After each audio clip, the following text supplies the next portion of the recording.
Hey everyone, we're quickly approaching that always important earnings season, and I wanted to give you guys an update on the portfolio in the calm before the big storm. I do expect a lot of volatility going forward here. However, it seems that first storm has already hit us, as the Dow was down 170 points today, and my portfolio was also down $170 in regular trading hours. And the reason why it was down was because of this Chinese coronavirus that triggered a small sell-off.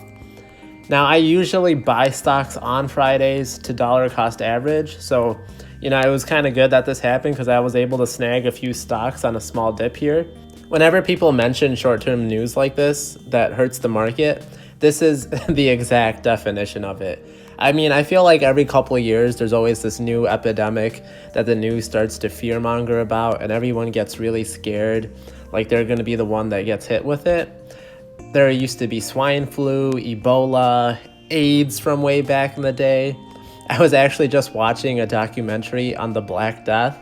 Now, that one was actually really serious. It wiped out over half of Europe's population in the year 1347. However, there was basically next to no medical knowledge at that time or sanitation. So I don't think you have to worry about something like that in today's day and age. And as of me recording this, there's been about 1,400 cases confirmed, and they've been almost exclusively in China. But a few cases have come out here in the US, and it looks like countries are already doing a pretty good job at trying to quarantine travelers coming in from China to stop making sure that they're not sick when they come into here, and to stop the spread of the virus. So I'm not too worried about this, and I really believe that the market will recover from this. And I also wanted everyone to be on the lookout because I have an impasta. So I had won the always great Charlie from Spending Jar's gift card giveaway that he has on his channel, and someone pretending to be me DM'd him. Now, Charlie is a smart guy, and he realized that the username had an extra R at the end, and it also makes no sense for someone who, like me, is trying to promote their channel. It makes no sense to be on private mode. So luckily, Charlie was able to flag me and let me know about the situation. And I just want everyone to know that I only have one Instagram, and I don't have any other social media. And I will never come out and contact you for your information. This is why I'm very secretive even about my own information, because I know it just takes one scumbag out there to ruin it for everyone. So please be smart, use due diligence. These scammers are everywhere. They're always trying to get our info and our money. So please be on the lookout. All right, so that was a long preface. Let's get into the actual portfolio.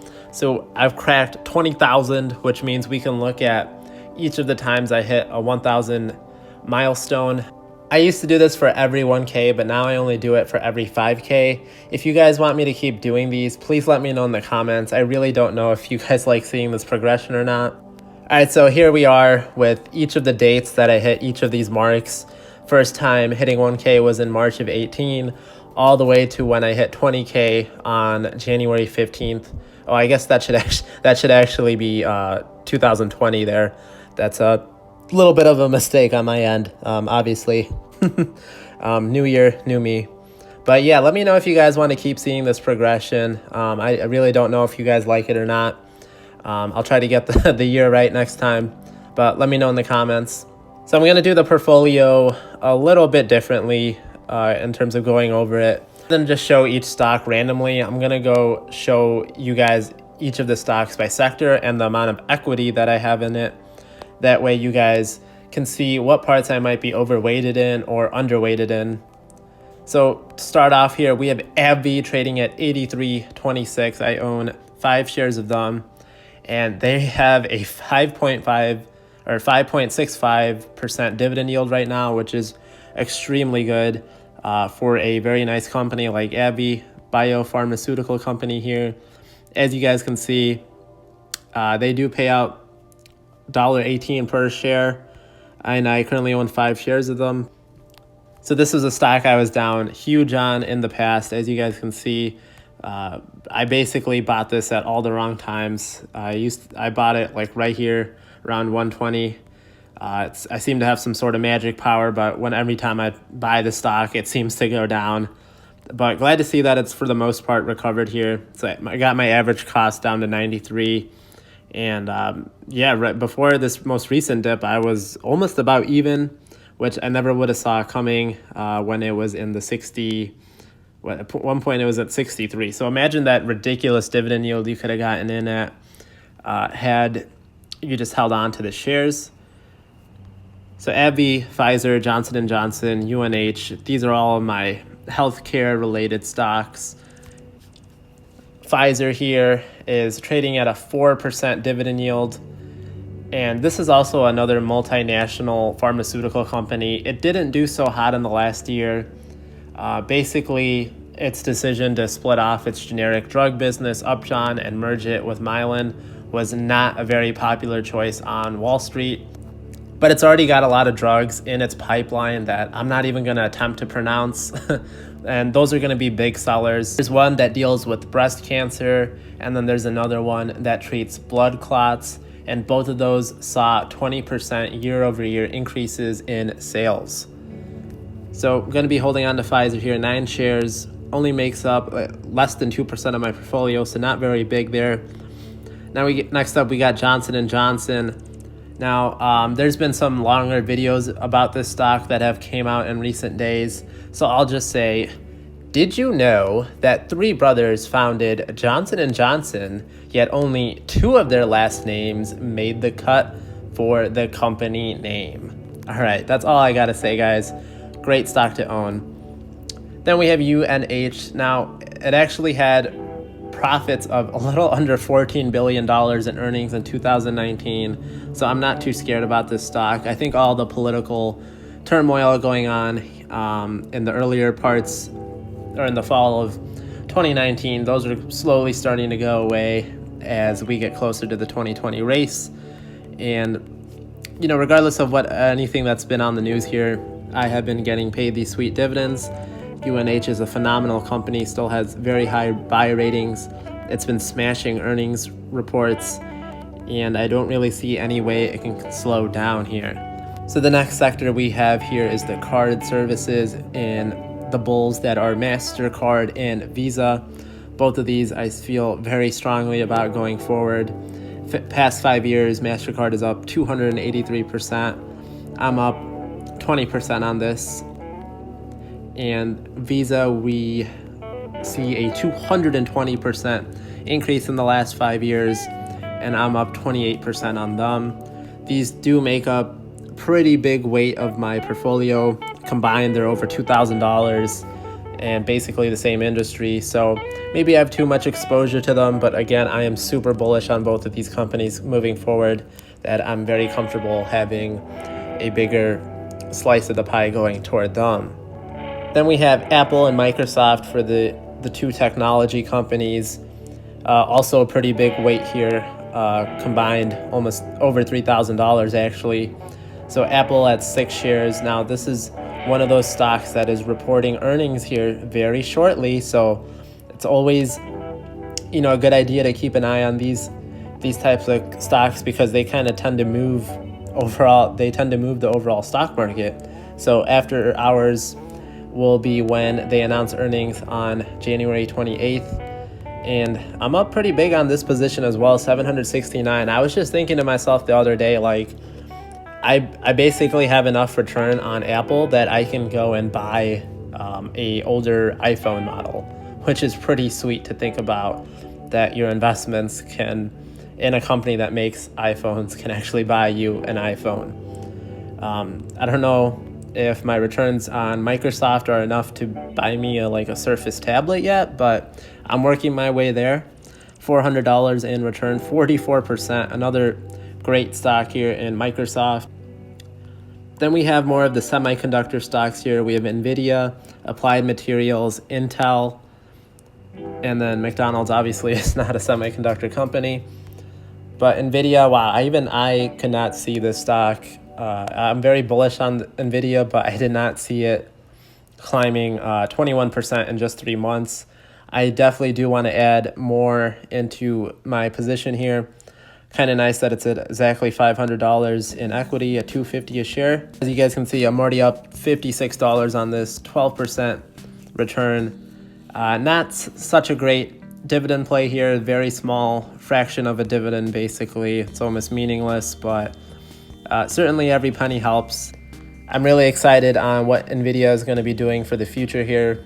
I think gaming is a huge industry. It's only going to get bigger with more competitive gaming, and NVIDIA really makes a lot of those graphic processing chips that are used in that particular industry.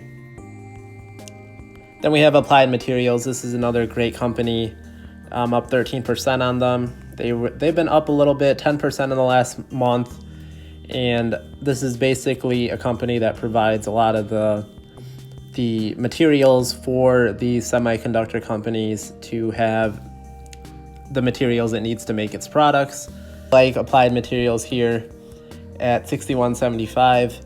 Then we have Intel, and this is a stock I did want to talk about a little bit because in the past month or past week it's up 14%, and one day it actually went up 8%. And the reason was because it had a great fourth quarter earnings report, and its guidance called for even more growth in 2020. Now their revenue actually beat expectations by almost $1 billion over the average analyst estimate. That is very impressive. Now it's reaching its all-time high, and this is something that this company has not seen since the dot-com crash back in the early 2000s. For a company that is over 50 years old, that's pretty impressive. But one downside is that they do have a lot of pressure from AMD on those chips that they make.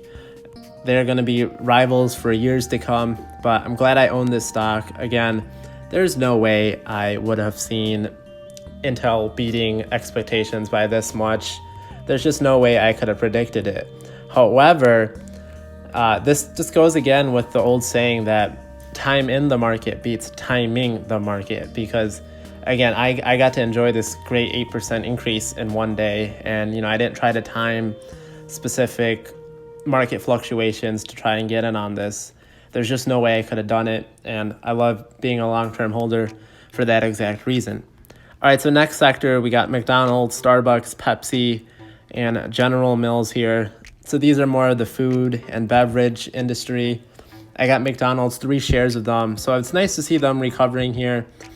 As you guys can see, at one point it was at around 188. So it's one of the few times that I actually was able to buy towards the bottom. So I was able to get my average cost down a little bit there. McDonald's is a nice play of both fast food and real estate, is how that business model works. And we'll have to closely check. I think McDonald's is either a dividend king or closely approaching there. Definitely is a dividend aristocrat, and another pretty safe company to own in the future. Even in times of recession, people will be eating McDonald's, and it's got great brand recognition with those golden arches. And so does this next stock, Starbucks, which I have pretty phenomenal return on here. I used to, when I had fewer shares of this company, had like a 50% return. Pretty incredible there, but as I've added more shares, that's come down, but still very happy to own this company. They've been trying to do a lot of expansion in China. As you guys can see, in the past year, it's up 37%, and a small dividend payer, but it's increasing those dividends every year. And I don't really see any way this company can fail, especially because so many people are just addicted to coffee. Then Pepsi, another big one here. And interesting fact, Pepsi has promised to give away free zero sugar Pepsi to everyone in the US if either team in the Super Bowl ends the game with a score ending in 0. So that doesn't mean that a team can only score 0 points in total. That's what I thought when I first heard this, which let's say even if your defense was lights out, scoring 0 points in the Super Bowl would be super hard to do, or keeping your opponent to 0 points. But rather it's saying that if the final score, if one of the teams has, like, let's say 30 points, that would qualify because the last number ends in 0. So if you guys really want that, cheap soft drink, keep an eye out for Pepsi if you want that zero sugar Pepsi. Also, 25% of all Super Bowls end with a team fulfilling that category. So, yeah, I mean, it's definitely doable. And Pepsi is also sponsoring the halftime show for the Super Bowl. So, great to get their name out there. We're probably going to see an interesting halftime show, as always, in front of 100+ million people watching. Then you got General Mills there, another stable stock here, 10% return, decent dividend payer.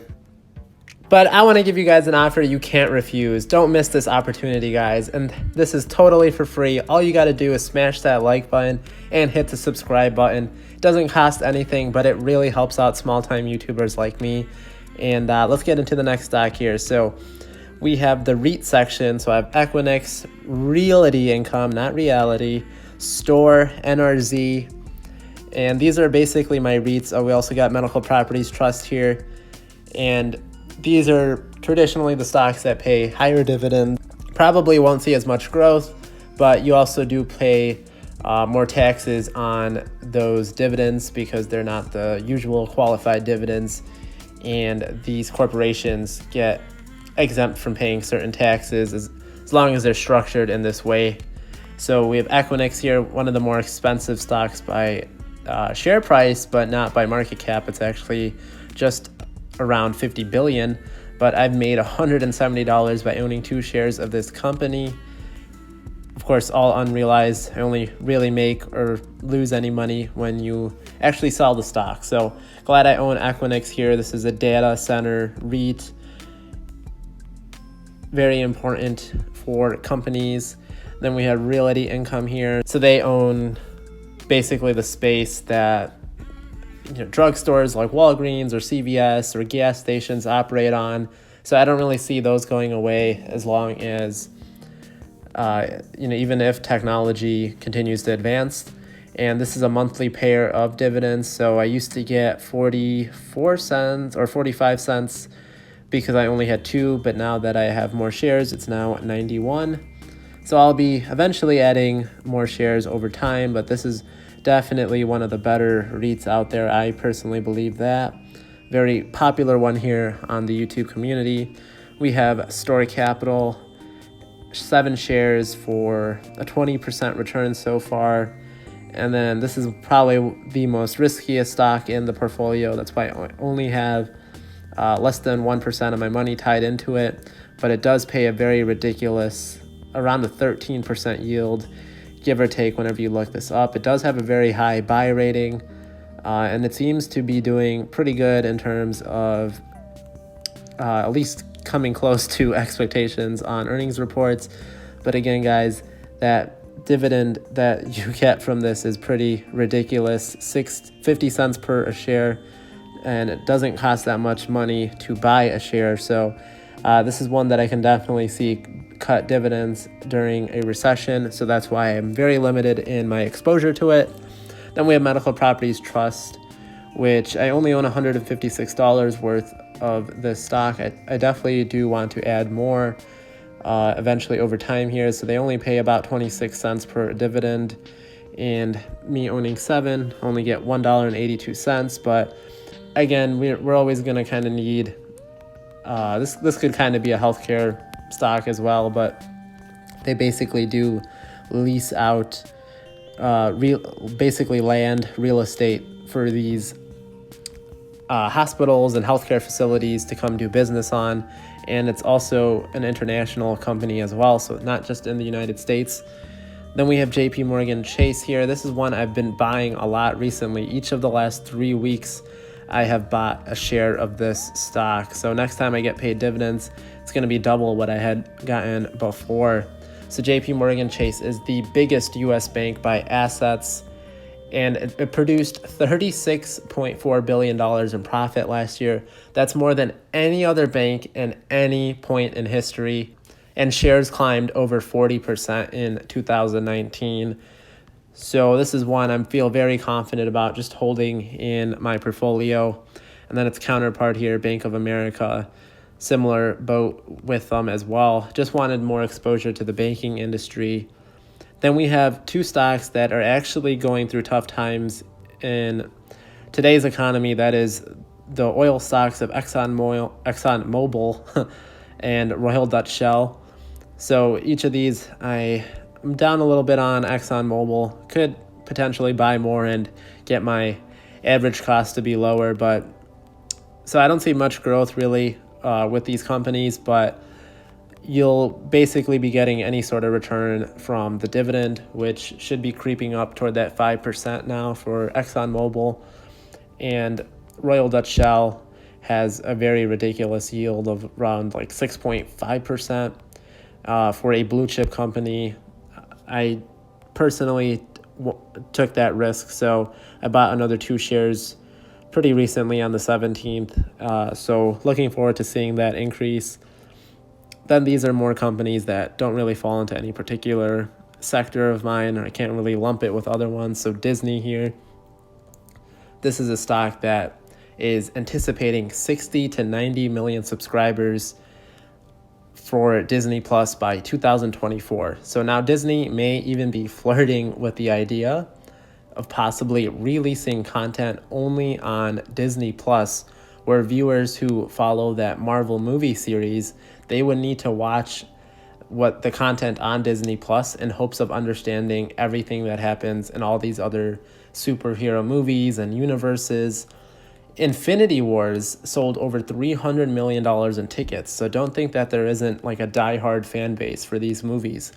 I definitely think that's a great marketing technique that Disney is doing there. Basically, you had to be a subscriber of Disney Plus to understand what's kind of going on in these other types of movies that they release. It's basically like an ecosystem, similar to how Apple has all of its products kind of flowing through each other here.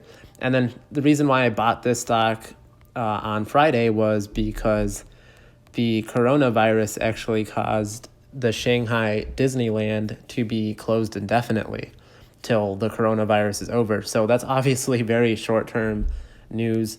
I don't anticipate that to be hurting Disney in the long run. I guarantee in a couple of years we'll forget that this really even happened. And I saw a small buying opportunity. It was down almost 2%. So I swooped in there and grabbed another share. So Boeing, another stock that is always on the news, unfortunately, usually for bad reasons. But whatever's happening with its jets, I hope it gets resolved soon here. Always see conflicting reports on the news depending on when they're going to re-release those MAX engines. And a lot of people are actually surprised that this share price hasn't fallen even more. I myself have seen rumors that Boeing is out of cash and that they're burning through cash, and they actually aren't going to be raising their dividend this year, but they also didn't cut it as of January. So as long as a company doesn't cut its dividend, I still feel pretty comfortable owning it. But at this time, if there's rumors of Boeing not being able to pay its dividend in full, that it kind of has me on the fence. Rarely do I ever sell stocks, but cutting a dividend, that would be a huge red flag for other investors. So I think Boeing will do everything in its power to avoid doing that, even going into debt to continue to pay that dividend. But for me right now, I'm just going to hold on. I know I wanted to be more contrarian this year, but I think I see other stocks, maybe even the oil industry, that I would rather invest in than Boeing at this point. But it should be good going forward. Again, not too many aerospace engineering companies out there. Then we have conglomerate companies in 3M and Procter & Gamble. Still think 3M might be at a bargain value here at 178. Slowly been going up, getting close to my average cost here. This is a stock I was down pretty big in at one point. Was down in the 150 range. So definitely a lot of good buying opportunities with 3M. And actually my biggest dividend payer right now in the portfolio in terms of total dividends. So you can see I'm getting, now that I own 5 shares, it will be a little bit more than $5.76 every quarter. Procter & Gamble, this is another very impressive return here, 60%. But really, if Robinhood does eventually one day set up that auto drip. This is a stock that I think I'd set up. The dips with this stock that really make me just want to go out there and buy it. So 124 I think is a fair price right now for Procter & Gamble. And then utility companies, Southern is actually the only pure utility company I own. This is definitely one industry that I think I'm really lacking in, is the utilities.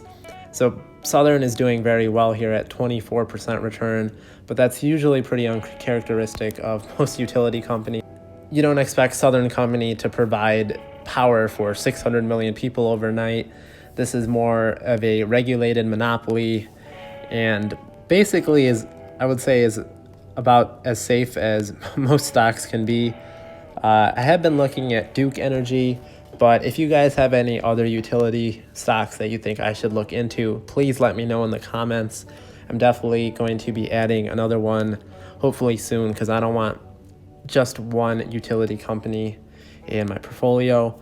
Then we have FedEx, one of the few positions that I am down pretty big on even today. Still makes up less than 1% of my portfolio, so pretty irrelevant at this point.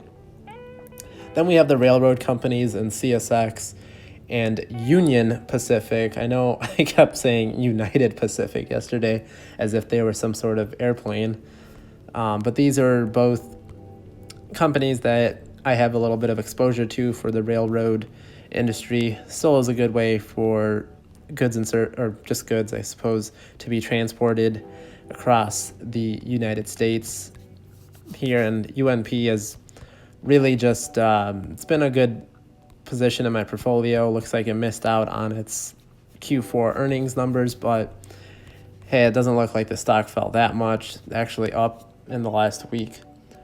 And then we got the two phone carrier / internet companies, and Verizon and AT&T here. These are just more safe dividend plays than anything really at this point. Again, not expecting much innovation here.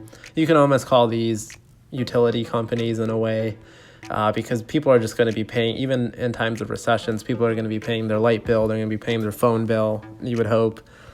These aren't really necessarily luxuries.